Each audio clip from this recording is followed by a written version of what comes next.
শ্রী শ্রী চৈতন্য চরিতামৃতম মধ্য লীলা ঊনবিংশ পরিচ্ছেদ।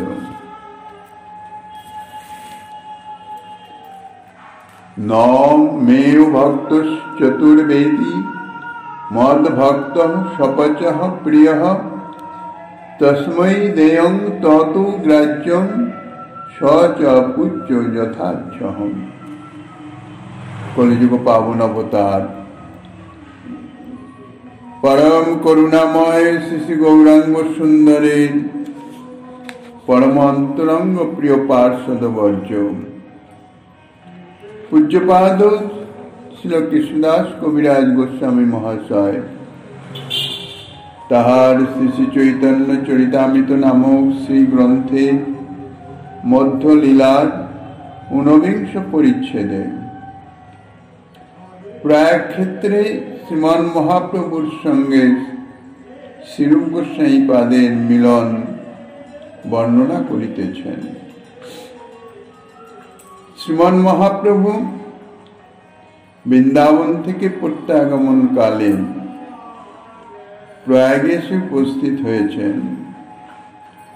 এদিকে শ্রীরূপ গোস্বামী পাদ জড়জাগতিক সমস্ত দায় দায়িত্ব কর্তব্য সমস্ত সমাপন করে শ্রীমান মহাপ্রভুর শ্রীচরণ উদ্দেশ্যে বৃন্দাবনের পথে শ্রীমান মহাপ্রভু বৃন্দাবন গমন করেছেন সেই কথা শ্রবণ করে শ্রী গোস্বামী পাদ রওনা হয়েছিলেন। বৃন্দাবনের পথে প্রয়াগে এসে উপস্থিত হয়েছেন। এখানে এসে তিনি শ্রীমান মহাপ্রভু প্রয়াগে অবস্থান করছেন সেই সংবাদ পেলেন। পূর্ব পরিচিত ব্রাহ্মণের গৃহে শ্রীমান মহাপ্রভু অবস্থান করছেন। শ্রীরূপ গোস্বামী পাদ এবং তাহার অনুজ শ্রী বল্লভ দন্তে তিন ধারণ করে অতি দৈন্যতার সহকারে মহাপ্রভুর চরণে দূর থেকেই দণ্ডবত প্রণতি হয়ে পড়েছেন। শ্রীমান মহাপ্রভু অতি আদরের সঙ্গে শ্রীরূপ গোস্বামী পাদকে নিজ সান্নিধ্যে ডেকে বসতে বললেন। উঠো উঠো রূপ আইস বলিলা বচন। তারপর বললেন, কৃষ্ণের করুণা কিছু না যায় বর্ণন, বিষয় কূপ হইতে কারিল তোমা দুইজন। জড়জাগতিক বিষয় বাসনা থেকে মুক্ত করে তোমাদের দুজনকে ভগবত ভজনের উদ্দেশ্যে পাঠিয়ে দিয়েছেন। জড়জাগতিক সংসার আসক্তি শূন্য হয়ে ভগবত ভজনে যিনি রত হন তিনি শ্রী গোবিন্দের প্রিয়জন। প্রমাণস্বরূপ এই শ্লোক উদ্ধৃতি দিলেন। বলছেন, চতুর্বেদাধ্যায়ী ব্রাহ্মণ যদি ভক্তি শূন্য হয় তবে সে আমার প্রিয় নহে, আর চণ্ডাল যদি আমাতে ভক্তিমান হয় তবে সে আমার প্রিয় হয়। অতএব তাদৃশ ভক্ত চণ্ডালকেই সৎপাত্র মনে করে দান করবে, তাহার নিকট হইতেই প্রতিগ্রহ করবে এবং সে ব্যক্তি আমারই ন্যায় পূজনীয়।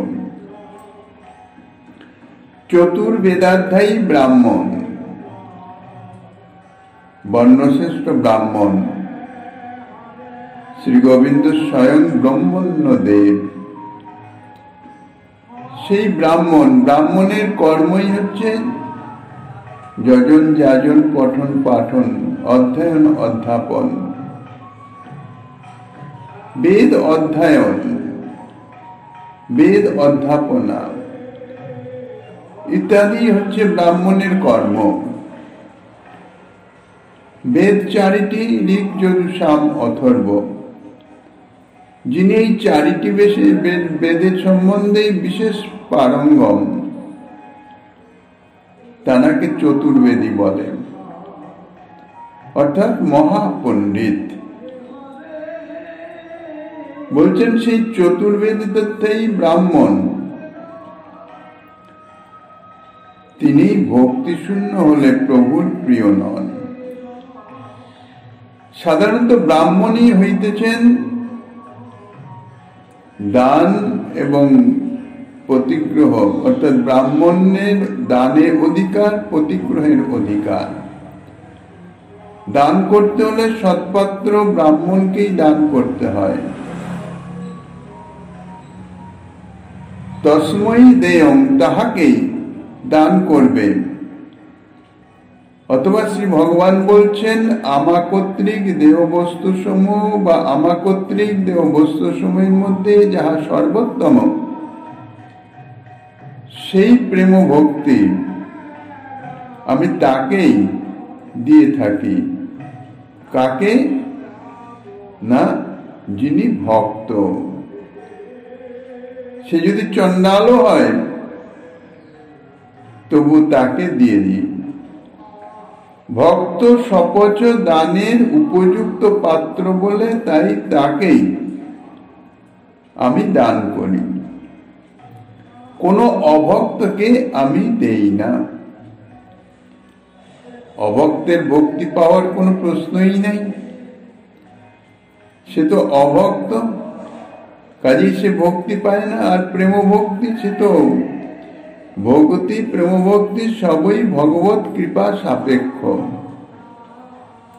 কিন্তু ভক্তি অঙ্গ যাজন না করলেন, চিত্তশুদ্ধ না হলে তো ভক্তি মহারানীর কৃপা প্রাপ্ত হওয়া যায় না। কাজেই অভক্ত চতুর্বেদাধ্যায়ী ব্রাহ্মণ হলেও তাকে আমি ভক্তি দেই না। ভক্ত হলে শপথের দ্রব্য গ্রহণ করবে। সাধারণত যারা শপথ, চণ্ডাল, নিচু জাতি, অন্তজ, অস্পৃশ্য বলা হয়, তাহার কোন বস্তুই স্পর্শের যোগ্য নয়। কিন্তু সেই চণ্ডাল যদি ভক্ত হয় তাহলে তাহার দ্রব্য পবিত্র হয়ে যায়। তাহা দোষ শূন্য, স্পর্শ শূন্য এবং পরম পবিত্র। অথবা ভগবান ইহাও বলিতেছেন যে ভক্ত শপথের দ্রব্যই আমি গ্রহণ করে থাকি। এমনকি ভক্ত আমাকে আদরের সঙ্গে প্রদান না করলেও, দেওয়ার পূর্বেও কখনো কখনো আমি বলপূর্বক জোর করে তাহা গ্রহণ করে থাকি। কেননা ভক্তের যাহা কিছু সমস্তই আমাতে নিবেদিত, আমার সুখার্থে। ভক্ত তো নিজের জন্য কিছু করে না, নিজের জন্য কিছু রাখে না, নিজের জন্য কিছু ভাবেও না। ভক্তের প্রীতি মিশ্রিত বলে তাহা ভগবানের নিকট পরম আস্বাদ্য। কেননা উপাচার তো আস্বাদনীয় নয়। আস্বাদন হচ্ছে উপাচারের সঙ্গে যে অন্তরের প্রীতি, সেই প্রীতি হচ্ছে আস্বাদনীয়। প্রীতির সঙ্গে যদি অতি তুচ্ছাতি তুচ্ছ বস্তু প্রদান করা হয় তাহাও পরম আস্বাদনীয় হয়। আর প্রীতিশূন্য অবস্থায় যদি রাজকীয় দ্রব্যও দেওয়া হয় তাহা আস্বাদনীয় তো দূরে থাক, তাহা বিরক্তিকর হয়। তাই ভক্তিহীন চতুর্বেদাধ্যায়ী ব্রাহ্মণের দ্রব্য প্রভু বলছেন আমি গ্রহণ করি না।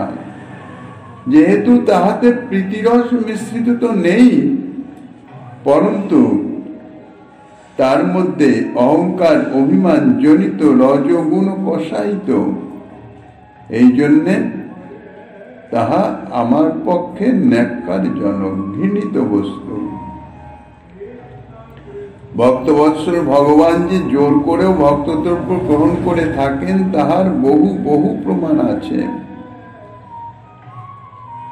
দ্বারকা লীলায় শ্রীকৃষ্ণ অত্যন্ত দরিদ্র সুদামা বিপ্রার তার সেই এক মুষ্টি চিপিটক তিনি বলপূর্বক কেড়ে নিয়ে আস্বাদন করেছিলেন। যদিও সুদামা তা অত্যন্ত প্রীতির সঙ্গে নিয়ে এসেছিলেন, কিন্তু শ্রীকৃষ্ণের রাজ ঐশ্বর্য ইত্যাদি দেখে অত্যন্ত সংকোচ লজ্জাবশত তাহা লুকিয়ে রেখেছিলেন। কেননা এই তুচ্ছাতি তুচ্ছ বস্তু কি করে প্রভুকে দিব? কিন্তু সর্বান্তর্যামী প্রভু তিনি তো জানতে পেরেছেন, তাই তিনি বলপূর্বক তাহা গ্রহণ করে আস্বাদন করেছেন, ভোজন করেছেন। কেননা অত্যন্ত প্রীতির সঙ্গে তুচ্ছ দ্রব্য হলেও প্রীতির জন্য প্রীতি মিশ্রিত করে প্রিয় বন্ধুর জন্য নিয়ে এসেছিলেন। সেই রকম ব্রজের গোপরমণিদিগের গৃহে তিনি চুরি করেও নবনীত আদি ইত্যাদি আস্বাদন করতেন। শ্রীমন মহাপ্রভু নবদ্বীপ লীলায় ভিক্ষুক শুক্লাম্বর ব্রহ্মচারী তাহার ভিক্ষার ঝোলা থেকে সেই ভিক্ষালব্ধ তণ্ডুল, যাহা ঝাড়ানা পোছানা খুদকন সব মিশ্রিত, তাই বলপূর্বক গ্রহণ করে আস্বাদন করেছিলেন। কারণ ভক্তের সমস্ত কিছুই ভগবানের সমর্পিত। ভক্ত যা করেন সবই তো ভগবানের উদ্দেশ্যে, নিজের অভীষ্টের সুখবিধানের নিমিত্ত। ভক্ত যখনই যে বস্তু সংগ্রহ করেন, বাজার করেন, নিজের জন্য তো নয়, প্রভুর সেবায় লাগবে। তাই ভক্ত যে জিনিসই সংগ্রহ করুন না কেন, তাহা তার অভীষ্ট দেবের সেবার নিমিত্ত, সুখের নিমিত্ত তিনি সংগ্রহ করে থাকেন। আর যখনই তিনি তাহা সংগ্রহ বা গ্রহণ করেন, এই জিনিসটি আমার অভীষ্টদেব শ্রীকৃষ্ণকে দিব, এটি অন্তরে ভাবনা করে অনুভব করে তার প্রীতি উচ্ছ্বসিত হয়ে ওঠে, এবং তখনই সেই জিনিসটি সেই প্রীতি রসে পরিনিষিক্ত হয়ে যায়, মিশ্রিত হয়ে যায়। তখন থেকেই ভগবানের পরম আস্বাদ্য হয়ে ওঠে। তাই ভক্তের প্রীতিরস কাঙাল ভক্তবৎসল ভগবান ভক্তের প্রীতি মিশ্রিত এই দ্রব্যে এত লালসা, এত লোভ। ভগবত কৃপা একমাত্র ভক্তিতেই লাভ হয়। আর ভক্তির স্বরূপগত ধর্ম হইতেছে দৈন্যতা। কোন রকম অভিমান অহংকারের আভাস চিত্তে থাকা পর্যন্ত ভক্তি দেবীর কৃপা হয় না, ভক্তি দেবীর আবির্ভাব হয় না। বিদ্যা জাতি কুলাদি দ্বারা ভগবানের কৃপা লাভ করা যায় না। ভগবানের কৃপা করুণা প্রাপ্তির একমাত্র উপায়, একমাত্র কারণ হচ্ছে ভক্তি, নিষ্কপট ভক্তি। ভগবত সেবার্থে, ভগবত পিত্তার্থে নিজ সর্ববিধ সুখ বাসনা তিরোহিত করে ভগবত চরণে নিজেকে সমর্পণ করে দেওয়া, ইহাই হইতেছে ভক্তি। যার ভক্তি নাই, তিনি মহাপণ্ডিত হোক না কেন, মহাকুলীন বর্ণশ্রেষ্ঠ ব্রাহ্মণ হলেও তিনি কখনো ভগবানের অনুগ্রহ লাভ করতে পারেন না। কেননা তাহার বিদ্যার অভিমান, জাতির অভিমান, কুলের অভিমান, ধনাদির অভিমান, যাহা অভিমান তাহা নাহি ভগবান। যেখানে অন্ধকার বিরাজ করে সেখানে তো আর আলো থাকে না, কারণ আলো থাকলে অন্ধকার নাই। কিন্তু যার ভক্তি আছেন, তিনি জড়জাগতিক বিদ্যায় মূর্খ হলেও, এমনকি তার জাতি অত্যন্ত নিখিন্ন হলেও, কুকুরভোজী হীন জাতি বিশিষ্ট হলেও, তিনি ভগবানের অনুগ্রহ লাভ করতে পারেন। কেননা তার তো অভিমান নাই, তার বিদ্যার অভিমান নাই, জাতির অভিমান নাই, ধনের অভিমান নাই, সে তো নিরভিমান, তার তো কিছুই নাই, সে তো দিনাতিদিন। তার যা কিছু যৎ সামান্য সব তার অভীষ্টের নিমিত্ত। তাই ভক্তিমান ব্যক্তি তিনি যেই হন না কেন, তিনি দানের সৎপাত্র। তিনি ব্রাহ্মণ হোক আর চণ্ডাল হোক, মুখ্যত বিষয় হইতেছে ভক্তি। ভক্তিহীন ব্যক্তি তিনি যেই হন না কেন, তিনি দান বিষয়ে সৎপাত্র নহেন। তাহাকে কিছু দান করা মানে অসৎপাত্রে দান। ভক্ত স্বপছতেও গ্রহণীয় বস্তু প্রতিগ্রহ করা যায়, যেমন শবরীর প্রীতিমিশ্রিত বেদ স্বয়ং ভগবান রামচন্দ্র আদরের সঙ্গে গ্রহণ করেছেন। বিদুর পত্নীর কলার চিল্কা স্বয়ং শ্রী গোবিন্দ তিনি আদরের সঙ্গে ভোজন করেছেন, আস্বাদনের সঙ্গে।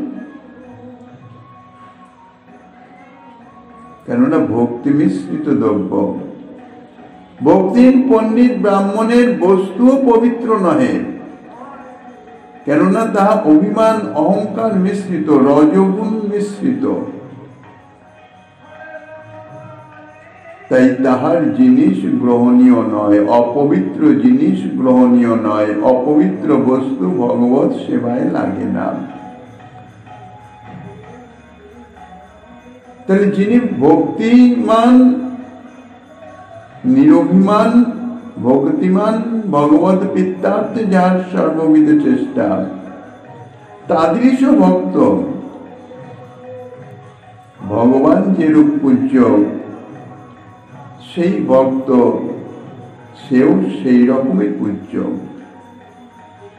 সাধারণত বর্ণশ্রেষ্ঠ ব্রাহ্মণেই সর্ববর্ণের পূজ্যনীয় হয়, কিন্তু যদি ভক্তি শূন্য হয় তাহলে সে ব্রাহ্মণ যথার্থ পূজনীয় নয়।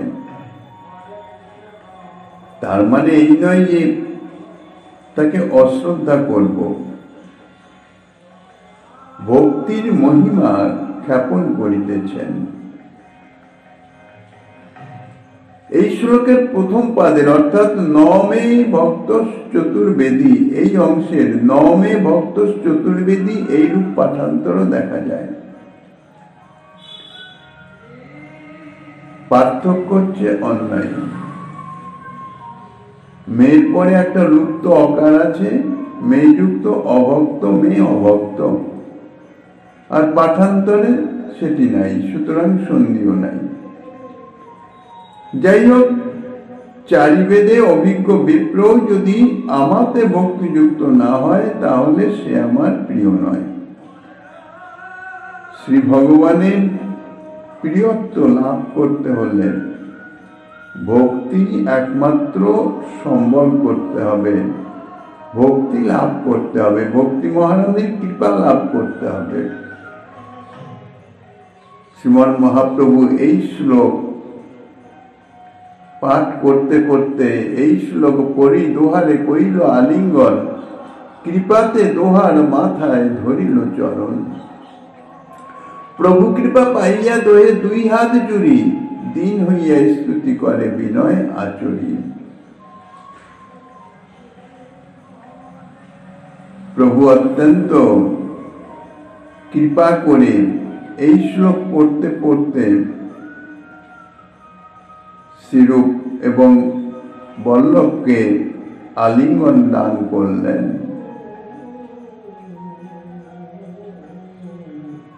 বাস্তব কথা হচ্ছে, কোথাও কোথাও দেখা যায় এই শ্লোক পড়ি দোহারে কইল আলিঙ্গন, দুইজনে কৃষ্ণ কথা কহে কতক্ষণ। কৃষ্ণ কথায় মহাপ্রভুর প্রেম উপজিল, কৃপাতে দোহার মাথে চরণ ধরিল। কোন কোন গ্রন্থে মাঝের দুটি লাইন উদ্ধৃতি আছে, কোথাও সেটি নাই, যেমন এখানে সেটি নাই। যাই হোক, শ্রীরূপাদির ভক্তির প্রাচুর্য দর্শনে শ্রীমন মহাপ্রভুর স্মৃতিপথে এই শ্লোকটি উদিত হয়েছিল। তাই তিনি এই শ্লোকটি উচ্চারণ করতে করতে শ্রীরূপ শ্রী অনুপমকে আলিঙ্গন করেছিলেন। আলিঙ্গন দানের সঙ্গে সঙ্গেই এই শ্লোকের উচ্চারণ, তার তাৎপর্য এই যে ভক্তি কুকুর মাংসময় হীন জাতি বিশেষকেও পরম পবিত্রতা দান করে থাকেন, তোমরা সেই ভক্তি ধনে ধনী। উপরন্তু তোমরা পবিত্র ব্রাহ্মণ বংশে তোমাদের জন্ম, তাই তোমরা অতি পবিত্র। একটা কথায় আছে না, সোনায় সোহাগা। একে তো উচ্চ ব্রাহ্মণ বংশে জন্ম তোমাদের, বর্ণশ্রেষ্ঠ, তার সঙ্গে যদি এই ভক্তি অধিকারী হও, তোমাদের ভক্তি সম্পদ দেখে তোমাদিওকে সর্বদা হৃদয়ে ধারণ করে রাখতে ইচ্ছা হয়। প্রভুর কৃপা পেয়ে দুইজনে অত্যন্ত আপ্লুত হয়ে গেলেন। দুই হাত জোর করে অতি দৈন্যতা সহকারে, কারণ দৈন্যতাই হচ্ছে ভক্তির অলঙ্কার, ভক্তির পোষক। যথার্থ অন্তরে যদি ভক্তি মহারানীর কৃপা লাভ হয়, তাহলে দৈন্যতা আসবেই, অহংকার অভিমানের আভাসও আসবে না। আর যদি অন্তরে অহংকার বা অভিমানের কোনো আভাস সুপ্তভাবেও যদি প্রকাশিত হয়, তাহলে বুঝতে হবে ভক্তি মহারানীর কৃপা এখনো লাভ হয় নাই। তাই অত্যন্ত দিনহীন ভাবে শ্রীরূপ গোস্বামী পাদ তিনি প্রভুর বন্দনা করিতেছেন। নমো মহাবদান্নায় কৃষ্ণ প্রেম প্রদায়তে, কৃষ্ণায় কৃষ্ণ চৈতন্য নাম্নে গৌরীশে নমঃ। কৃষ্ণ প্রেম প্রদানকারী মহাবদান্য শ্রীকৃষ্ণ চৈতন্য নামক গৌরকান্তি শ্রীকৃষ্ণ, তোমাকে প্রণাম। এই শ্লোক পড়ে শ্রীরূপ এবং শ্রী অনুপম প্রভুকে স্তুতি করলেন। এই শ্লোকে শ্রীরূপ গোস্বামী পাদ প্রভুকে কৃষ্ণ বললেন, কৃষ্ণ বলে সম্বোধন করলেন, কিন্তু প্রভুকে বলছেন গৌরকান্তি কৃষ্ণ, গৌরবর্ণ কৃষ্ণ বলা হয়েছে। যেহেতু শ্রীমতী রাধারানীর অঙ্গকান্তি গায়ে মেখে শ্যামবর্ণ শ্রীকৃষ্ণ গৌরবর্ণ হয়েছেন, তাই তাহাকে গৌরকান্তি কৃষ্ণ, অন্তঃকৃষ্ণ বহির গৌর বলা হয়েছে। এই গৌরকান্তি কৃষ্ণ শ্রীকৃষ্ণ চৈতন্য, ইনি মহাবদান্য, অর্থাৎ মহাদাতা, সাধারণ দাতা নয়, মহাদাতা। তার মতন দাতা আর কেউ নাই। অর্থাৎ তিনি যে বস্তু দান করেন সেই বস্তু কেউই দিতে পারে না। তিনি কৃষ্ণ প্রেম দাতা। কৃষ্ণ প্রেম তো তিনি ভিন্ন অন্য কেউ দিতে পারে না। আর জীবের সর্বদা প্রেমই প্রয়োজন। প্রেম যদি থাকে তাহলে তার সবকিছুই পাওয়া হয়ে যায়। আর সেই প্রেম শ্রীকৃষ্ণই দিতে পারেন। যদিও শ্রীকৃষ্ণ স্বরূপে সেই প্রেম তিনি সকলকে প্রদান করেন নাই, এই গৌর স্বরূপে তিনি অকাতরে সেই প্রেম দান করেছেন। এই জন্য এই গৌর স্বরূপেই হইতেছে মহাবদান্য, মহাদাতা। যিনি কৃষ্ণ প্রেম দেন তার মতন দাতা জগতে আর কেউই নাই। তাই যে প্রেমী ভক্ত জগৎজীবকে প্রেম দান করেন, বাস্তবত তার মতো দাতা আর নাই। জগতে অনেক অনেক কিছু দিতে পারেন, যার কাছে যা আছে সে সেই বস্তু দান করতে পারেন যদি তার দানের ইচ্ছা হয়, অর্থাৎ সে যদি করুণাময় হয়। জীবের দুঃখ দেখে তার দুঃখ দূরীকরণের নিমিত্ত তার যা সম্পদ আছে তাহাকে দান করতে পারেন। যিনি দান করেন তাকে বলা হয় দাতা। কিন্তু জড়জাগতিক বিষয়ে তাহা দ্বারা যে দুঃখ নিবৃত্তি তাহা সাময়িক। সেই জন্য সেই দাতা মহাদাতা হতে পারেন না। যার দ্বারা যে বস্তু প্রাপ্ত হলে আর কিছু পাওয়ার বাকি থাকে না, তা হইতেছে প্রেম। কেননা প্রেমের দ্বারা সাক্ষাৎ জগৎপতি শ্রীকৃষ্ণকে প্রাপ্ত হওয়া যায়। অনন্ত কোটি বিশ্ব ব্রহ্মাণ্ড বৈকুণ্ঠ সকল ধামের যিনি অধীশ্বর, তানাকে যদি পাওয়া যায়, তানার কৃপা যদি পাওয়া যায়, তাহলে কি আর কিছু পাওয়ার বাকি থাকে?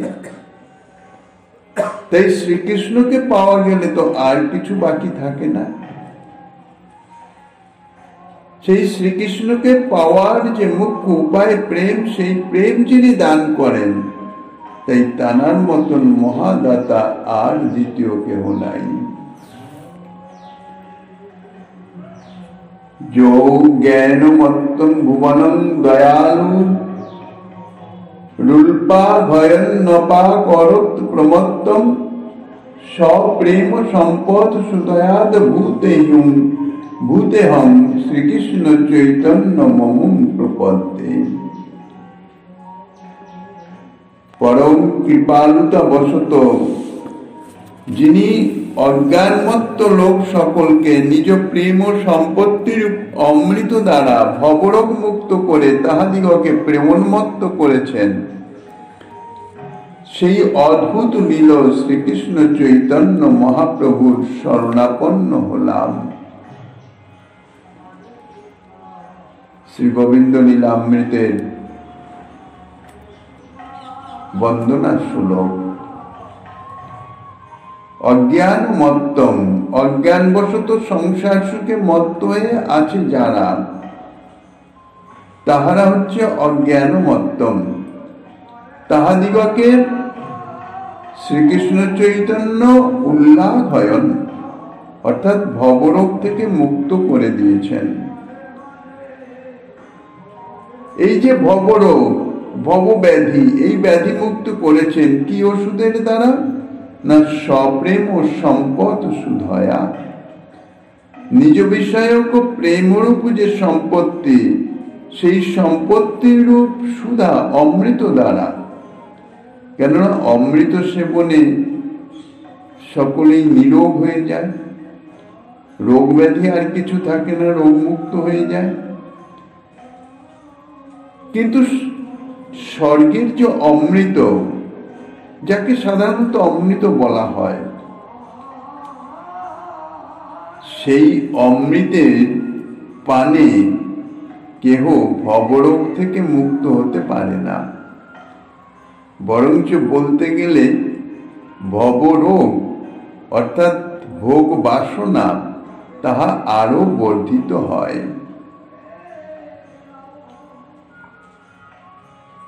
কিন্তু প্রেমরূপ যে অমৃত, প্রেমরূপ যে সুধা, কৃষ্ণ প্রেম, তা দিয়ে জনগণের অর্থাৎ সকলের ভবরোগ, সসুখ ভোগ বাসনা, ইহাই তো ভবরোগ, ইহাই তো ব্যাধি। সকলেই সুখ চায়, জীব মাত্রেই সুখ চায়। সে পশু পক্ষী কীট পতঙ্গ যেই হোক না কেন, সকলেই নিজের সুখ চায়। ইহাই হচ্ছে ভবরোগ। সেই ভবরোগ অর্থাৎ সংসার বন্ধন, সেই সুখ ভোগের নিমিত্তই তো এই দেহ প্রাপ্তি, দেহ ধারণ। যে জাতীয় সুখ ভোগের বাসনা, সেই জাতীয় সুখ ভোগের নিমিত্ত তদ্জাতীয় দেহ প্রাপ্ত হতে হয়, এবং সেই দেহ প্রাপ্ত হয়ে সেই বাসনার পূরণ করা হয়। ইহাই হচ্ছে সংসার বন্ধন। নিজ সুখ ভোগ বাসনা অর্থাৎ জন্ম মৃত্যুর কবলে আরো বেশি করে আবর্তিত হওয়া, অর্থাৎ বন্ধন, সংসার বন্ধনে আরো আবদ্ধ হওয়া। তা প্রভু সেই প্রেমরূপ সুধা দ্বারা, অমৃত দ্বারা সেই যে সসুখ ভোগ বাসনা, যেটি ভবরোগ, সংসার বন্ধন, তা দূর করে দিলেন। কিন্তু শুধুমাত্র সংসার বন্ধন দূর করে দিয়েই ছেড়ে দিলেন না। শ্রীকৃষ্ণ চরণ কমলের মধুপান করিয়ে তাহাদিগকে উন্মত্ত করে দিলেন। নিজ সুখ ভোগবাসনাকে ত্যাগ করিয়ে দিয়ে কৃষ্ণ সুখৈক তাৎপর্যময়ী সেবা বাসনা জাগরিত করে তাহাদিগকে প্রেমে উন্মত্ত করে দিলেন। এই যে প্রেম, সেই প্রেম কিরূপ বলছেন? সপ্রেম ও সম্পত্তি, প্রভুর নিজ বিষয়ক প্রেম, অর্থাৎ যে প্রেমের বিষয় হইতেছেন প্রভু, যে প্রীতির, যে সেবার বিষয় হচ্ছেন প্রভু। প্রভু নিজেই যে সেই প্রেমের বিষয়, সেই প্রেমরূপ সম্পত্তি। প্রেমকে সম্পত্তি বলছেন এই জন্যে, সম্পত্তি মানুষের যদি থাকে, তার দ্বারা কি হয়? নিজের অভিষ্ট সিদ্ধি হয়, অভিষ্ট প্রাপ্তি হয়। তার যা কামনা, সেই কামনা পূরণ করতে পারে নিজের সম্পত্তিতে, অর্থাৎ অর্থ সম্পদ ইত্যাদির দ্বারা। এই যে প্রেমকে, কৃষ্ণ প্রেমকে, সপ্রেম অর্থাৎ কৃষ্ণ প্রেম, প্রভুর নিজ বিষয়ের প্রেম, সেই প্রেমকে সম্পত্তি বলছেন। তার কারণ এই প্রেমের দ্বারা স্বয়ং ভগবান শ্রীকৃষ্ণকে পাওয়া যায়, যে সর্ব অভীষ্টের সার, যাকে পেলে আর কোনো কিছু পাওয়ার বাসনাই থাকে না। কেন প্রভু লোককে এই প্রেম দিলেন? তিনি দয়ালু, সেই জন্যে সংসার তাপদগ্ধ জীবের প্রতি কৃপা পরবশ হয়ে তাহাদিগের জ্বালা জুড়াবার নিমিত্ত, তাহাদিগকে শীতলতা প্রাপ্তির জন্য, শান্তি প্রাপ্তির জন্য তিনি এই প্রেম সম্পত্তি দিয়েছেন। পূর্ব শ্লোকে মহাপ্রভুকে কৃষ্ণ প্রেম প্রদাতা বলা হয়েছে। তাই তিনি যে কৃষ্ণ প্রেম প্রদাতা, গ্রন্থকার গোবিন্দ লীলামৃতের এই শ্লোকের উদ্ধৃতি দিয়ে সেটি প্রমাণ করে দিলেন। অথবা শ্রীরূপ এই শ্লোক পড়েই প্রভুর হয়তো স্তব করেছিলেন। পরে কবিরাজ গোস্বামী পাদ তানার শ্রী গোবিন্দ লীলামৃতের মঙ্গলাচরণে তাহারই উদ্ধৃতি দিয়েছেন। তবে মহাপ্রভু তারে নিকটে বসাইলা, সনাতনের বার্তা কহ তাহারে পুছিলা। প্রভু অত্যন্ত আদরের সঙ্গে শ্রীরূপকে নিজের পাশে বসালেন, বসিয়ে সনাতনের কথা জিজ্ঞাসা করলেন। রূপ, তুমি তো এসেছ, তোমার অনুজ তোমার সঙ্গে, কিন্তু সনাতন কোথায়? রূপ কহেন, দেহবন্দী হয় রাজঘরে, তুমি যদি উদ্ধার তবে হইবে উদ্ধারে। শ্রীরূপ গোস্বামীপাদ প্রভুর চরণে নিবেদন করলেন, কারণ শ্রীরূপ গোস্বামীপাদ যতটুকু জেনেছিলেন, তিনি যখন রওনা হয়ে আসেন তখন সনাতন বাদশাহ হুসেন শাহ কর্তৃক কারাগারে আবদ্ধ হয়ে আছেন। সেই জন্য শ্রীরূপ গোস্বামীপাদ পত্র দ্বারা সংবাদ পাঠিয়েছিলেন যে মুদির ঘরে 10 সহস্র মুদ্রা রাখা আছে, তাহা উৎকোচের মাধ্যমে যেভাবে হোক তুমি কারাগারের বন্ধন মুক্ত হয়ে প্রভুর চরণ সান্নিধ্যে চলে আসো। কাজী শ্রীরূপ গোস্বামীপাদ সনাতন গোস্বামীপাদের কারাগারের বন্দী এই সংবাদ পর্যন্তই জানতেন। কৃপাময় প্রভু তাই শ্রীরূপ গোস্বামীপাদ নিবেদন করলেন, সে তো কারাগারে বন্দী হয়ে আছে, বাদশাহ তাকে কারাগারে আবদ্ধ করে দিয়েছে। এখন তুমি যদি তাকে কৃপা করে উদ্ধার করো, তবেই সে কারাগার থেকে মুক্ত হয়ে তোমার চরণ সান্নিধ্যে পৌঁছাতে পারে। প্রভু কয়ে, সনাতনের হইয়াছে মোচন, অচিরাতে আমার সহ হইবে মিলন। সর্বান্তর্যামী প্রভু জগৎ সংসারের কোথায় কি হচ্ছে না হচ্ছে তিনি পালন কর্তা, সৃষ্টি স্থিতি পালন কর্তা। সকলেই তিনি জানেন শুধু নন, সকলেই তিনি করেন। তিনি যাকে দিয়ে যা করানোর তাই করান, তানার ইচ্ছা ব্যতীত কোনো কিছুই হয় না। এ জগৎ সংসার তানার ইঙ্গিতেই চলছে, তানার ইচ্ছাতেই চলছে। কাজে তিনি সবই জানেন। তাই শ্রীরূপ গোস্বামীপাদের নিশ্চিন্ততার জন্য, কারণ স্বাভাবিক অগ্রজ সনাতন শুধু নয়, শ্রীরূপ গোস্বামীপাদের গুরু মান্য করতেন। বহু জায়গায় সনাতন গোস্বামীপাদকে শ্রীরূপ গোস্বামীপাদ গুরু হিসাবে মর্যাদা ইত্যাদি সমস্ত দিয়েছেন, গুরু বলতেন। কাজে স্বাভাবিক তাহার কারাগারে আবদ্ধতা তাহা অন্তরে পীড়াদায়ক, বেদনাদায়ক।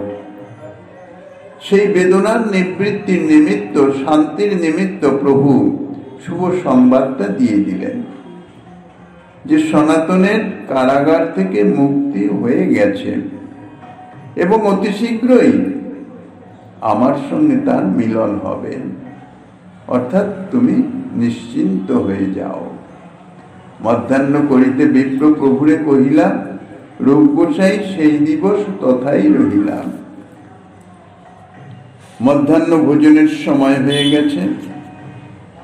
প্রভু তো ত্রিসন্ধ্যা স্নান করতেন, প্রাত স্নান, মধ্যাহ্ন স্নান, সান্ধ্য স্নান।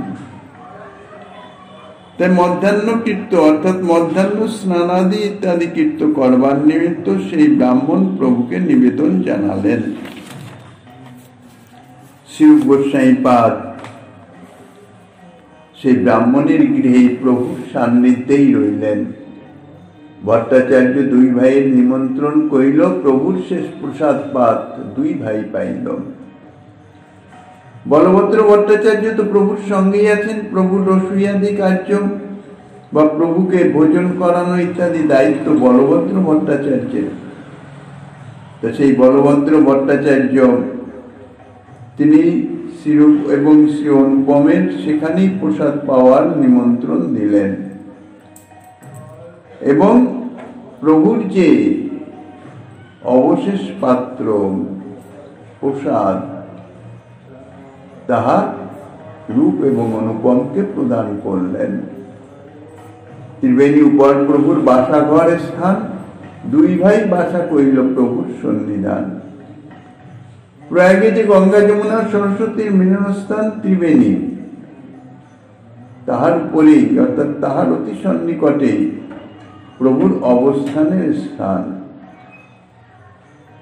তা প্রভুর সান্নিধ্যে প্রভু যেখানে আছেন, প্রভুর গৃহে তো আর থাকা যায় না, তাই প্রভুর বাসাঘরের সন্নিকটবর্তী স্থানে শ্রীরূপ গোস্বামী পাদ তার থাকার ব্যবস্থা করলেন। সেকালে বল্লভ ভট্ট রহে আড়ইল গ্রামে, মহাপ্রভু আইলা শুনি আইলা তার স্থানে।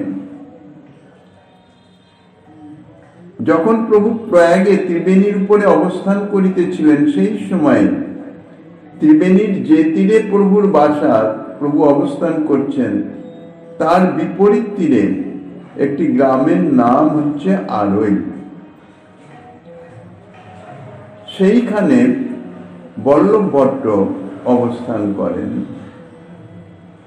প্রভু প্রয়াগে এসেছেন এই সংবাদ পাওয়া মাত্রই বল্লভ ভট্ট প্রভুর দর্শনের নিমিত্ত প্রভুর সান্নিধ্যে উপস্থিত হলেন। দেহদণ্ডবৎ কইল প্রভু, কইল আলিঙ্গন, দুইজনে কৃষ্ণ কথা হইল কতক্ষণ। বল্লভ ভট্ট এসে প্রভুর চরণে দণ্ডবৎ প্রণাম করলেন, আর প্রভু তাকে আলিঙ্গন প্রদান করলেন। তারপরে কৃষ্ণ কথা প্রসঙ্গ শুরু হলো। ভক্তের সঙ্গে ভক্তের মিলন হলেই প্রাণপ্রিয় অভীষ্টের কথা, অন্য কোনো কথা নয়। কেননা ভক্তের হৃদয়ে তো সদা সর্বদা তিনি বিরাজমান। ভক্তের যে ধ্যান, জ্ঞান, ভাবনা, চিন্তাধারা সমস্ত কিছুই অভীষ্ট। এই জন্যে পরস্পর ভক্ত মিলিত হলেই ভগবত প্রসঙ্গ তাহাই আলোচিত হয়, অন্য কোনো কথা আলোচিত হয় না। প্রভু তো ভক্তভাবে অবতীর্ণ হয়েছেন, ভক্তভাবে অবস্থান করেন। তাই বল্লভ ভট্টের সঙ্গে মিলনে দুইজনের কৃষ্ণ কথা রস প্রসঙ্গ শুরু হল। এখন এই কৃষ্ণ কথায় মহাপ্রভুর যে প্রেম, সেই প্রেম উচ্ছ্বসিত হয়ে উঠল। অর্থাৎ প্রভু তো সদা সর্বদাই প্রেমাবিষ্ট, কিন্তু সেই প্রেমে প্রভু নিজ আয়ত্তে থাকে, বাহ্য জ্ঞান থাকে, নিজ আয়ত্তে রাখেন, রেখে বাহ্যিক ব্যবহার ইত্যাদি তাহা নিষ্পন্ন করেন। কিন্তু কৃষ্ণ কথার রসপ্রসঙ্গের ফলে সেই প্রেম উচ্ছ্বসিত হয়ে ওঠে যখন, তখন প্রভু আর তাকে নিজের আয়ত্তে রাখতে পারেন না। কৃষ্ণ কথায় মহাপ্রভুর প্রেম উথলিল, ভট্টের সংকোচে প্রভু সম্বরণ করিল।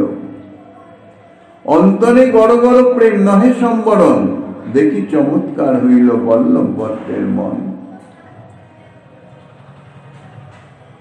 কৃষ্ণ কথা রস প্রসঙ্গে প্রভুর প্রেম যখন উচ্ছ্বসিত হয়ে উঠল, প্রভু তাকে আর নিজের আয়ত্তে রাখতে পারছেন না। অর্থাৎ প্রেমের যে বিকার, বাহ্যিক বিকার, অর্থাৎ বাইরে প্রকাশিত হয়, সেই বিকারের মাধ্যমে অশ্রু, কম্প, পুলক, গদগদ ভাস ইত্যাদির মাধ্যমে অন্তরের প্রেম বাইরে প্রকাশিত হয়ে ওঠে। কিন্তু যদি অপরিচিত কেউ থাকে বা সেই রকম অধিকারী কেউ না থাকে, তাহলে তার সামনে এই প্রেম প্রকাশ করতে নাই। এই জন্য বলা আছে, রাখো প্রেম হৃদয়ে ভরিয়া। বল্লভ ভট্ট তার জন্য, তার সংকোচে, বল্লভ ভট্টকে দেখে প্রভুর সংকোচিত হয়, কেননা সে তো তাদৃশ প্রেমী ভক্ত নন। তাই প্রেমের উচ্ছ্বাসটি, প্রভুর যে প্রেমের উচ্ছ্বাস যেটা উত্তোলিত হয়ে উঠেছে, যেটাকে প্রভু নিজের আয়ত্তে রাখতে পারছেন না, অনেক কষ্ট করে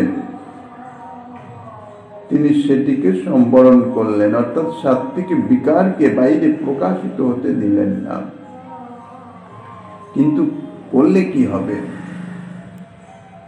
নদী যখন প্রবল বেগে বইতে থাকে তখন তাকে বাদ দিয়ে রাখা সম্ভব হয় না।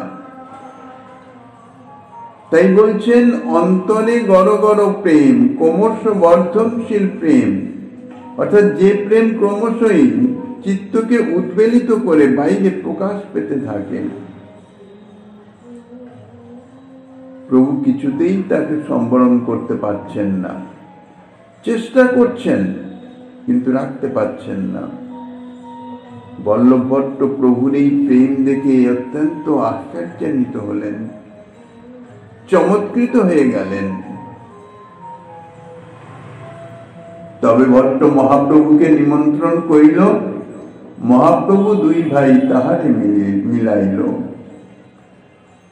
বল্লভ ভট্ট মহাপ্রভুকে নিমন্ত্রণ জানালেন নিজ গৃহে, আর মহাপ্রভু যেহেতু রূপ এবং অনুপম সেখানে আছেন, সেই দুইজনকে বল্লভ ভট্টের সঙ্গে পরিচিতি করিয়ে দিলেন। দুই ভাই দুই হইতে ভূমিতে পড়িয়া ভট্টে দণ্ডবৎ করিল অতিদিনই হইয়া।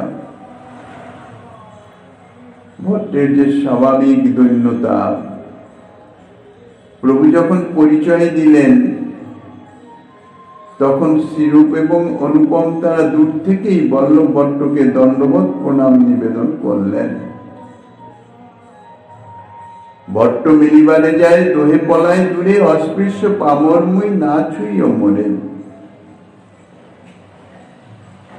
ভট্ট যেহেতু মহাপ্রভু পরিচয় দিয়েছেন, তাহলে বিশেষ ভক্তই হবেন। যেহেতু মহাপ্রভুর যে প্রেম, প্রেমের উচ্ছ্বাস ইতিপূর্বে বল্লভ ভট্ট দেখে তিনি বিস্মিত হয়ে গেছেন, কেননা এই জাতীয় প্রেমের বিকার বা উচ্ছ্বাস ইতিপূর্বে তিনি কোথাও দেখেনও নাই, শোনেনও নাই। তিনি পরিচয় করিয়ে দিচ্ছেন যার, তাহলে সেও নিশ্চয়ই সাধারণ কেউ নয়। এই জন্য ভট্ট উঠে গিয়ে তাদের আলিঙ্গন প্রদানের জন্য অগ্রসর হলেন। শ্রীরূপ গোস্বামী পাদ এবং অনুপম তারা পিছন দিকে সরে যাচ্ছেন, অত্যন্ত দৈন্যতার সঙ্গে বলছেন, অস্পৃশ্য পামর মুই না ছুঁইও মোরে। আমি অস্পৃশ্য, অধম, স্পর্শের যোগ্য নই, আমাকে স্পর্শ করবেন না। ভট্টের বিস্ময় হইল প্রভুর হর্ষমন, ভট্টেরে কহিলা প্রভু তার বিবরণ। শ্রীরূপ এবং শ্রী অনুপমের এই যে দৈন্যতা, সাধারণত অস্পৃশ্য তো নন, পামরও নন, উচ্চ রাজ পদাধিকারী ছিলেন, উচ্চ ব্রাহ্মণ বংশে জন্ম, সর্ববিষয়ে সমর্থক, জ্ঞানী পণ্ডিত, সাধারণ কেউ নয়। কিন্তু কি জাতীয় দৈন্যতা! এই দৈন্যতা দেখেই প্রভু অত্যন্ত আনন্দিত হলেন, কেননা ভক্তের দৈন্যতাই হচ্ছে ভক্তির পুষ্টিকারক, আর তাহাই প্রভুর অত্যন্ত প্রীতিকারক, আনন্দকারক। তার দ্বারাই প্রভুর প্রসন্নতা এবং কৃপা প্রাপ্ত হওয়া যায়। তার কারণ হচ্ছে যে প্রকৃত যে দৈন্যতা, সেটি ভক্তি মহারানীর কৃপা ছাড়া কখনো হয় না। চিত্তে ভক্তি মহারানীর আবির্ভাব হলেই তবেই প্রকৃত দৈন্যতা হয়, নইলে কপট দৈন্যতা, বাণীতে দৈন্যতা, অনুভবগত নয়, আচরণগত নয়। নিজের সম্বন্ধে আন্তরিক হেয়তা জ্ঞান, এটি ভক্তি মহারানীর কৃপা ছাড়া কখনো আসতে পারে না। অনুভব, আমার মতো যথার্থ দিনহীন কেউ নাই, তৃণাদপি শুনিছেন, এই ভাবটি আসতে পারে না। যদি না ভক্তি মহারানীর কৃপা প্রাপ্ত হওয়া যায়। শ্রীরূপ এবং শ্রী অনুপমের যে দৈন্য স্বাভাবিক, এখানে এই জাতীয় দৈন্যতা প্রকাশের না প্রকাশ করলেও কিছু যায় আসে না, কিন্তু এটা স্বাভাবিক দৈন্যতা, অন্তরের যে দৈন্যতা তা আচরণে প্রকাশিত হয়ে যায়। কাজেই এই দৈন্যতা থেকেই বোঝা যায় যে তাদের প্রতি ভক্তি মহারানীর কৃপা হয়েছে, এবং এই ভক্তি মহারানীর কৃপার পরিচয় পেয়ে প্রভু অত্যন্ত প্রসন্ন হলেন, সুখী হলেন। কেননা গাছে যখন ফল ধরে তখন সেই ফলভারে বৃক্ষের ডাল নিচু হয়ে যায়, ভূমি স্পর্শ করে। তাই হৃদয়ে যখন ভক্তিদেবীর আবির্ভাব হয় তখন হৃদয় থেকে দম্ভ অহংকার রূপ যে পর্বত কি আর মাথা উঁচু করে দাঁড়িয়ে থাকে, যার জন্য পর্বতে এক বিন্দু জলও অবস্থান করে না, অথচ বাড়ি বর্ষণ পর্বতেই হয়। যতই বর্ষণ হোক না কেন এক বিন্দু অবস্থান করে না, কোথায় প্রবাহিত হয়ে যায়? নিচু স্থানে। উঁচু স্থানে জল দিলে নিচু স্থানে যায়, নিচু হয়ে বজিলে সে কৃষ্ণ কৃপা পায়। তাই হৃদয়ে যখন ভক্তি দেবীর আবির্ভাব হয় তখন হৃদয় থেকে এই দম্ভ অহংকার ইত্যাদি সমস্ত দূরীভূত হয়ে যায়। ভক্ত তখনই সকলের চরণে নিজেকে লুটিয়ে দিতে চেষ্টা করেন, আন্তরিকভাবে, কোনো স্বার্থসিদ্ধির নয়। তার আচরণে সেটি প্রকাশিত হয়ে যায় স্বতঃস্ফূর্ত ভাবে। তাদের এই যে দৈন্যতা, সেটিকে সমর্থনের নিমিত্ত এবং সেই সঙ্গে সঙ্গে বল্লভ ভট্টের পরীক্ষার নিমিত্ত প্রভু বল্লভ ভট্টকে বলছেন, ইহা না স্পর্শীয় ইহ জাতি অতিহীন, বৈদিক যাজ্ঞিক তুমি কুলীন প্রবীণ।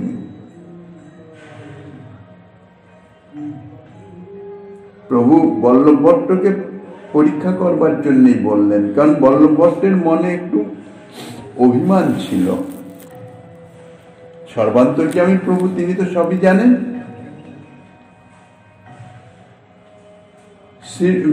ভট্টকে বলছেন শ্রীরূপ গোস্বামী পাদ কিনা, আমি অস্পৃশ্য পামর, আমাকে ছুঁইবেন না।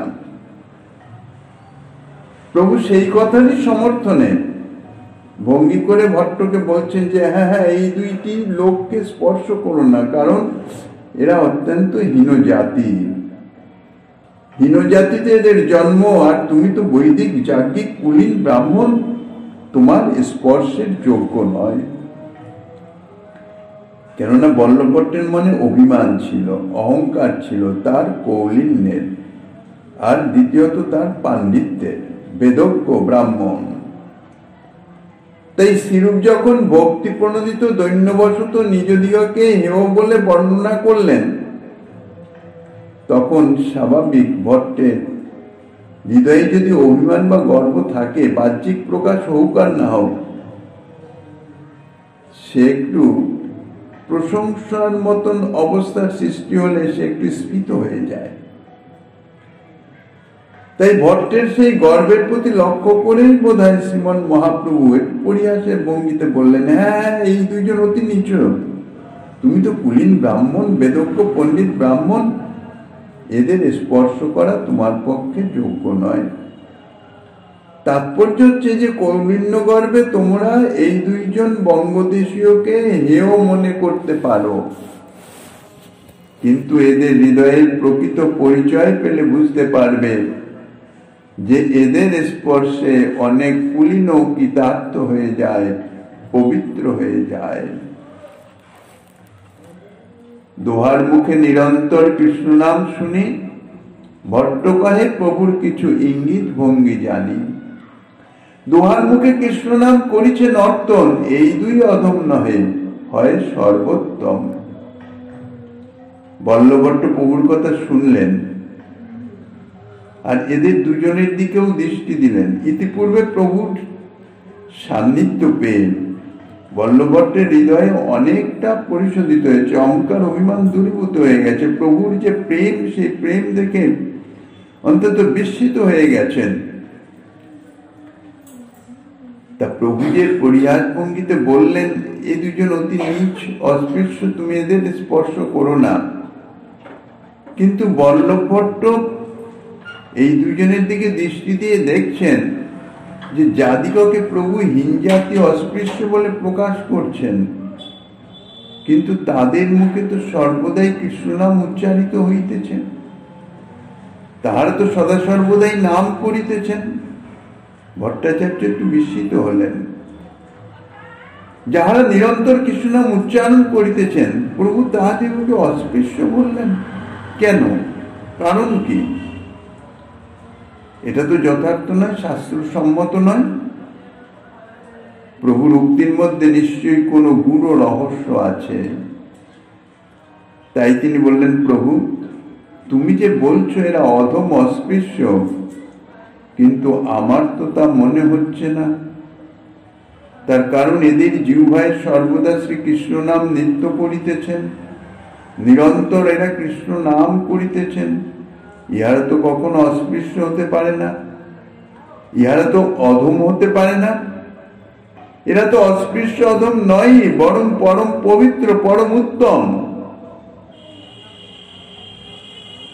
প্রভুকে যখন বল্লভট্ট এই কথা বললেন, তার সপক্ষে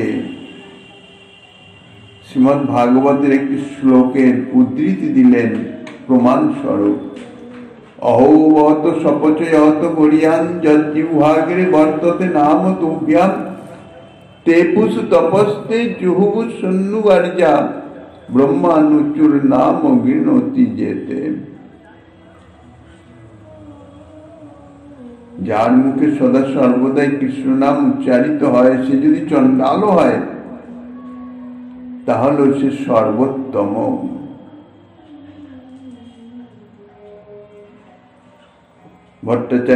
ভট্টের মনে প্রভুর কৃপাতে ভক্তিদেবীর যে লক্ষণ, ভক্তের লক্ষণ, তাহা প্রকাশিত হল। শুনি মহাপ্রভু তারে বহু প্রশংসিলা, প্রেমাবিষ্ট হইয়া শ্লোক করিতে লাগিলাম। রূপগোস্বামী পাঁচ অনুপমের ভক্তি দর্শনে বল্লভ ভট্টের যে চিত্তের গর্ব অহংকার, তাহা দূরীভূত হয়ে গেছে। প্রকৃত তত্ত্ব, প্রকৃত যে ভক্তি, ভক্তের যে লক্ষণ, তাহা প্রকাশ করলে প্রভু ভট্টের প্রশংসা করলেন। ভট্ট প্রভুর প্রাণের কথা বলেছেন বলে প্রভু তাহাকে খুব প্রশংসা করলেন, এবং ভট্টের এই উক্তির সমর্থনে প্রভুও দুটি শ্লোকের উদ্ধৃতি দিলেন। শ্রীমন মহাপ্রভু গিরিধর লালের কৃপা হলে আগামী দিন সে সম্বন্ধে আলোচনার বাসনা রেখে অদ্যকার শ্রী চৈতন্য কথার এখানেই বিশ্রাম।